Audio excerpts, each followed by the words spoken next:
Muddee 12/2024 akkam jirtu daawwattoota keenya oduu yeroo kanaa isinitti hima oduu waliidhaan Geetoo Alamaayooti.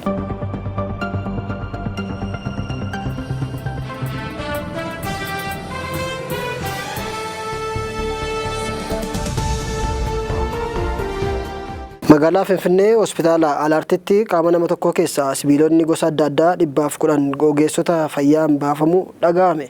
Hospitaala Comprehensive Specialized Alaartitti wallaansa baqaqsanii yaaluun geessi umurii waggaa 46 keessa sibiilonni gosa garaagaraa 110 ol ba'uun ibsame. Wallaansi baqaqsanii yaaluu kun sa'aatii 3 ol kan fudhate ta'uu ragaan hospitaalichaa irraa argame ni mul'isa. Baankiin Oromiyaa yeroo sadaffaaf badhaasa qulqullina idil addunyaa bara 2024 badhaafame. Baankiin Oromiyaa walitti aansuun yeroo sadaffaaf dhaabbata European Security for Quality Research jedhamurraa badhaasa qulqullina idil addunyaa bara 2024 badhaafamuun hojii raawwachiisaa olaanaan Baankii Oromiyaa obbo Tafarii Mokonnon ibsaniiru. Dhaabbatni Baankii Oromiyaa fi beekamtii guddaa kenne kun kana duras dhaabbilee mallattoo isaanii tajaajila qulqullina taasifachuun addunyaa irratti dhiibbaa gaarii uuman badhaasuun dhaabbata seenaa gaarii qabudha jedhameera. Baankii Oromiyaa dabalatee daandiin qilleensa Itoophiyaa dhaabbilee biyya keessaa badhaasa kana badhaafamuun maqaa gaarii horatan keessatti argamu. Baankiin Oromiyaas tarree dhaabbilee daldala idil addunyaa dhiibbaa guddaa uumuun cina hiriiruun badhaasa kana yeroo sadaffaaf walitti aansuun badhaafamuun ibsameera. Sirni beekamtii fi badhaasaa magaalaa guddoo Oostiriyaa Viyeenaatti sadaasa 30/2017 akka lakkoofsa Giiziitti gaggeeffameen injifachuun himameera.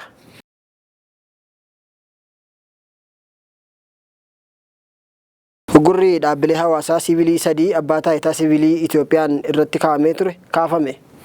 Dhaabbilee hawaasaa siviilii 3 irratti gurri abbaa taayitaa dhaabbilee siviilii Itoophiyaa kaa'ee ture kaafamuun dhaga'ame. Waldaa mirgoota namoomaa Itoophiyaa fi ogeessota seeraa mirgoota namoomaaf gochaalee dantaa biyya miidhan irratti hirmaataniiru jedhamuun ugguramanii turan. Namni dhaabbilee sadan keessaa tokko keessatti hojjetu Addis Standarditti akka himetti dhaabbileen sadan xalayaa har'a abbaa taayiticharraa ergameefiin uggurri isaaniirraa kaafamuu ibseera. Abbaan taayitaa dhaabbilee siviilii Itoophiyaa ji'a sadan darban dhaabbilee kanneen ugguruu hordofee giddugalli dagaagina mirgootaa fi diimokiraasii ibsa baaseen godinaalee uggura kanaaf akka sababaatti eeraman dhugaarraa kan fagaatedha jechuun baaseera.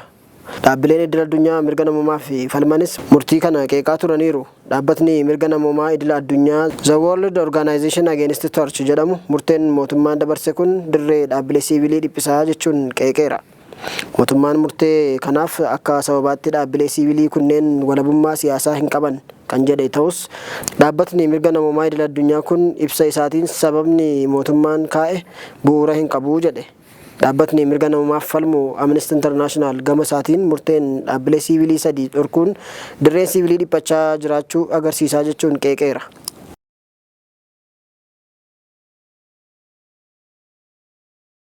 Mootummoonni Somaaliyaa fi kan Itoophiyaa walii galaniiru. Beekamtiin birmadummaa fi ulaa galaanaa argachuu waliigaltee sana keessa jira.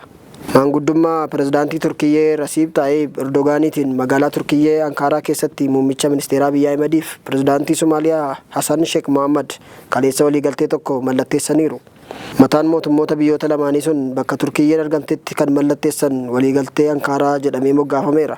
Biyyootni sadan erga walii mari'atanii booda gaaffii ulaa galaanaa argachuu kan Itoophiyaa fi gaaffii birmadummaa sarbamuu Somaaliyaan kaastu deebii argachuu isaatu ibsame. Muummichi ministeeraa fi pirezidaantichi haasawaa godhaniin hidhata seenaa fi aadaa akkasumas nagaa buusuuf shoora loltoonni Itoophiyaa baasan kaasanii dubbataa turan. Waliigaltee Ankaaraa muddee 11/2024 mallatteeffame sana keessa akka ta'etti Itoophiyaan walabummaa fi birmadummaa Somaaliyaaf beekamtii kennite ni kabajji. Somaaliyaan ammoo ulaa galaanaa Itoophiyaaf kennu qabdi. Dhimma kana irratti mariin gurraandhala dhufu keessa eegalame baatii 4 keessatti xumurama. Loltoonni Itoophiyaa Somaaliyaa keessa jiranis achuma turanii nagaa eegsisuu kan itti fufan ta'a. Waliigaltee kaleessaa dura Turkiyyeen karaa ministeera Hajaa Laasheetiin gitasaa kan Itoophiyaa fi Somaaliyaa Ankaaraatti yeroo lama waamtee araarsuuf kan yaalte osoo hin milkaa'in hafuunsaa ni yaadatama. Itoophiyaan Somaalilaand irraa ulaa galaanaa argachuuf amajjii 1/2024 muummicha ministeeraa Abiy Ahmed fi pirezidaantii Somaalilaand Museebii waliin wal hubannoo tokko waliif mallatteessanii ji'a tokko keessatti hojiirra akka oolu ibsamuunsaa kan yaadatamudha. Amma inni kun maal akka ta'uuf jiru ifatti garee lamaan irraa wanti dhaga'ame hin jiru. Waliigaltee Ankaaraa kana irratti Kaayiroo fi Asmaraan maal akka jedhan ammaaf hin dhaga'amne. Hargeysaa fi Finfinnee hulaa galaanaa irratti marii erga eegalaniiti. Bara 2024 guutuu pirezidaantii Hassan Sheikh Mohammed gara Ijiptii fi Eertiraatti marmaaraa turan. Ijiptiin loltootaa fi meeshaa waraanaa xiyyaaraa fi dooniitiin Somaaliyaan eegaa jettee gamas galchiteetti. Jidduu kana pirezidaantiin Turkiyyee Rasiib Xaayib Erdogaan addunyaa kanarra pirezidaantonni muuxannoo gahaa qabaniif beekaman isaanii fi gita isaanii kan Raashiyaa Vladimir Putin qofaatu akka jiran beeksisuun isaanii waanuma irraanfatamu miti. Waliigaltee Ankaaraa kana IGAD gammachuun akka simante ibsa har'a baaseen beekseera. Hoogganaan jaarmichaa kan ta'an Dr. Warqinaa Gabayyoo kutannoo biyyattiin lamaan agarsiisaniif maanguddummaa Turkiyyeef sadan keessanuu galata guddaa qabdu jedhaniiru.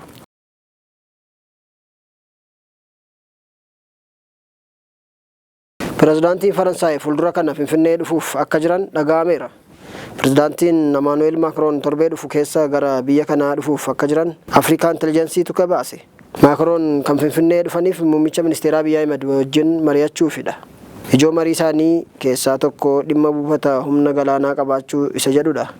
Muummichi ministeeraa akkuma aangootti ba'aniin buufata humna galaanaa ijaarrachuu fi loltuu galaanarraa horachuuf fedhii akka qaban Macroniif ibsanii liqa doolaara kitila 100 waliif galamuun wayita sana ibsamuunsaa ni yaadatama. Waggaa fuuldura biyyi kun buufata humna galaanarraa ijaarrachuuf tattaaffii gochaa turte sababa lola Tigraay keessaatiin ka'een Macron wanti sun akka dhaabbatu godhanii ture.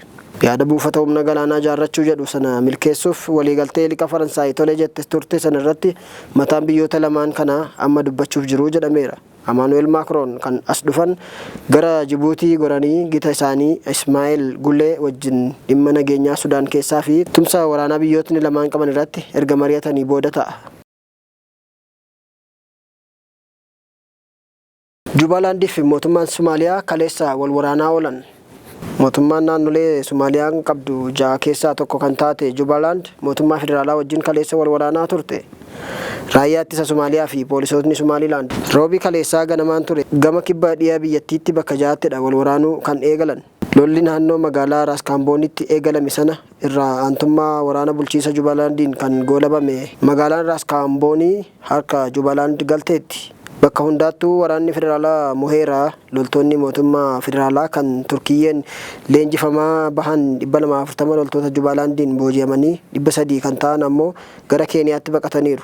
Keeniyaa erga seenaniitii waraanni biyyattii meeshaa isaanii harkaa hiikee mooraatti isaan naqeera. Kana irratti ministeerri ittisaa Somaaliyaa kaleessuma ibsa baaseen waan ta'e sanaaf itti kan gaafatamu pirezidaantii Jubaalaand Ahmed Islaam Mohammed Adoobeetii jedheera. Lola kaleessaa irratti loltoonni Jubaalaand Al-Shabaab waliin ta'aniitu federaala waraananii erga jedhanii booda lamaan isaaniiyyuu gatii isaanii ni argatu jechuun dhaadate. Jubaalaand ammoo kan waraana nutti ergee dubbii kaase mootummaa federaalaati jechuun battalumatti ibsa ofirraa qolachuu fakkaatu baasteetti. Caffee fi mootummaan federaalaa Somaaliyaa erga Mohammed Adoobeen deebi'anii filamanii booda seeraan alaadhaa jechuun akka qabamanii hidhaman ajaja baasaa ture. Jubaalaandis gama isheetiin pirezidaantii Hassan Sheikh Mohammed seera cabseera hateera jechuun akka qabamee dhiyaatuuf ajaja baasuun ishii kan yaadatamudha.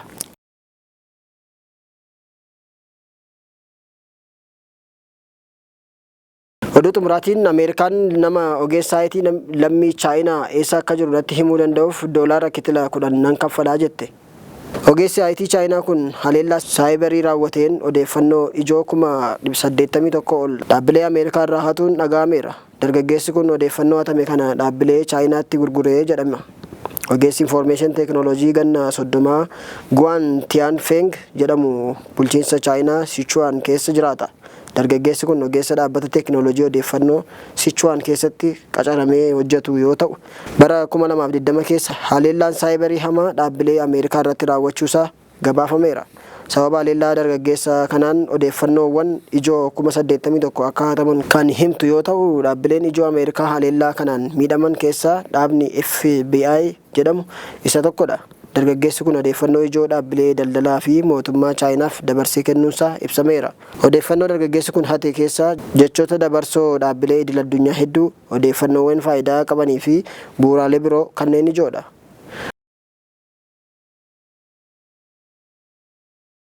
Egaan kabajamtoota daawwattoota keenya oduu keenya irraaf qabanne kanumaan goolabneerra turtii gaarii qabaadhaa.